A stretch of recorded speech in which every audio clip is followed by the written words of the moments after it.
Yeah, I'd like to start by saying that this project was made available through our partners with Western Ag Solutions and the Manitoba Crop Alliance, and the funding was provided partially from Ag Action, which is a federal provincial fund.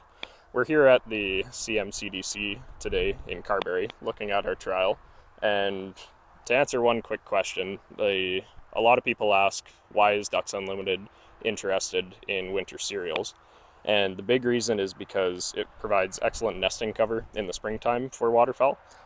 Some research that Ducks has done in the past said that duck nest survival in winter wheat is 22 times more, 22 times higher than it is in spring seeded cereals.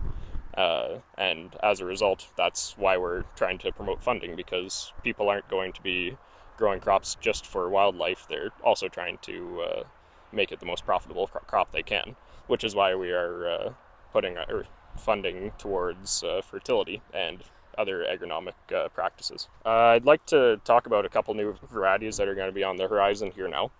Vortex is an Emerson replacement, and it's got slightly higher yielding, but the biggest upgrade that it'll have is its winter hardiness is going to improve from rated good to rated very good, which doesn't seem like a big jump, but when you get a low snowfall year that's kind of tough on the winter wheat, it's going to make all the difference. Another good one is Network, and it's going to be a replacement for Gateway, which it also has improved winter hardiness, moving from fair to good. And being a Gateway replacement, it'll have a higher protein value. Network, though, is going to be later maturing, which equates to increased yield as well. And this variety will also have the best disease package of any variety on the market. For those who are, those are coming down the pipeline, but if you're looking to seed this fall, Wildfire and Gold Rush are probably your two best options. Wildfire is the number one seeded winter wheat in Alberta, and under irrigation, many producers have reached yields as high as 140 bushels per acre. Gold Rush is a potato replacement, and it has good yields and slightly increased protein. These are currently the two top-rated varieties for both winter hardiness and yield in Manitoba. So some rationale behind these trials that Hayter's been working on for us at the Diversification Center here. As Alex had mentioned earlier, these winter wheat varieties have tremendous yield potential, and in Alberta under irrigation they've yielded 135 bushels an acre. So we feel under dryland conditions that if Mother Nature cooperates, we should be able to push these yields into that 100 bushel per acre range. Now, historically, what producers have done as a fertility program for their winter wheat is they've just moved their spring wheat program onto the winter wheat.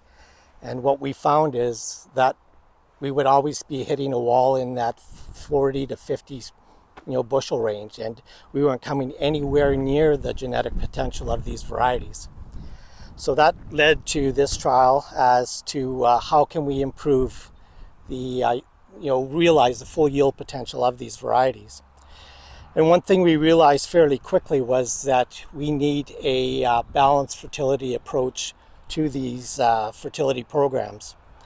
Winter wheat, unlike spring wheat, has to grow twice. It has to grow in the fall, get to that 3 to 4 leaf stage, and then in the spring again it has to regrow again to reach that 3 to 4 leaf stage where a lot of the yield potential of these varieties are being realized.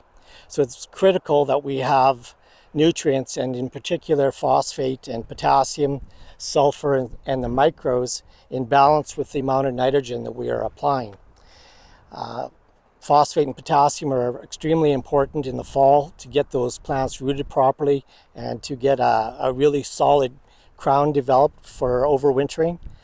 And then almost more importantly in the spring, phosphate and potassium are important because winter wheat, unlike spring wheat, is beginning its growth under very cool and dry, typically drier soil conditions.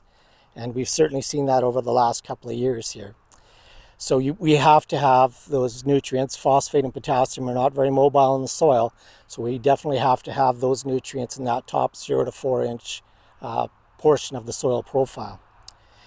So what we found and have been finding is the balanced approach where we are balancing the phosphate, potassium, sulfur, micros in tandem with the nitrogen, we found that that approach is actually proving to be higher yielding than the historical approach where a producer would just put 30 pounds of phosphate down at seeding and then the balance of his nitrogen in the spring when he realizes the crops survive the winter. When it comes to nitrogen, we're recommending that at a minimum of probably 60% of the total nitrogen requirement is applied in the fall. And we do that because in the spring, we often find that the soil or the conditions are either too wet to get on the field and get it on in time, or else it's too dry and we can't get that nitrogen fertilizer down into the rooting area where it's needed quick enough. So by having 60% of that nitrogen available placed in the fall, that plant won't be under any type of nitrogen stress in the spring. We follow that application up, that fall application up with a broadcast application of nitrogen in the spring, typically with some type of nitrogen urease inhibitor, something that'll help prevent volatilization losses if we're not getting the rainfall. So that pretty much wraps up the project here and what we're doing. As I mentioned a little earlier, we're finding that the split applying of the nitrogen in the fall with the balance in the spring, along with the balanced fertility approach, with a lot of emphasis being placed on phosphate, potassium, sulfur, and the micros, we found that to be a more successful and in trying to maximize the yield potential of some of these new varieties.